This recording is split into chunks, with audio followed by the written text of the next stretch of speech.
right, Luke. Air conditioning race cars, what's that mean? Well, it depends on what your definition of air conditioning is. It's quite a comical term.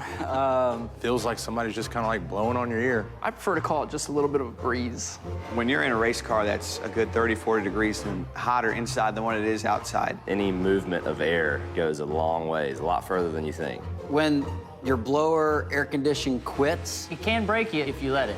You know, it's no fun when the AC goes out. You know, when the driver's out there on the racetrack, there's exhaust coming off all the cars. There's exhaust that gets trapped inside the car, and so it's important that we get as much of the carbon monoxide out of the air that he's breathing and give him good, fresh, cool oxygen to breathe. So in order to do that, we have to have this system to filter the air and then also cool it as it goes into his helmet. And so it's controlled. You got air coming in from outside the car, but it's got a fan. Exactly. Right, and so yeah, the driver has the option to adjust how he cranks it up or down. So generally, they'll keep it cranked up pretty good. One thing that we do a lot of times is we run this, we call it a belly blower, and it actually goes inside the front part of the suit and then forces air into that front part of the suit, and then you can get some evaporative cooling from this system to actually cool them down a little bit and help that sweat actually do its job. you know, people, I think, are like, drivers don't need this. They never had to have it before. But, you know, the cars are different than they once were. They're sealed off way more than they ever were. They're on the ground more than they ever been. That's created hotter conditions. What's the negative to running this? I mean... Okay, so, you know, for me as a crew chief, we're always looking to get every pound of weight that we can out of the race car.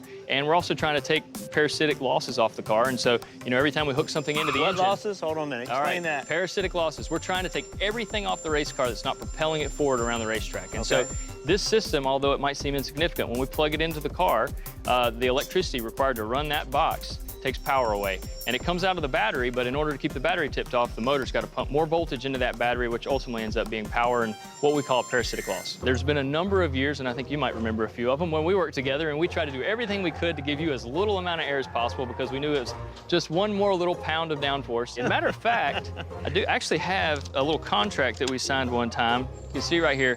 Jeff Burton says that it's okay to put a smaller air conditioner in his race car, and we had this to back us up after the race. My concern is, why do you still have it? Well, you never know. You might come out of retirement, we might need it. Don't show this to my son. Don't show it to my son. Hey, Motorsports fans, thanks for watching. Make sure you hit subscribe before you go for all the latest news and highlights across motorsports.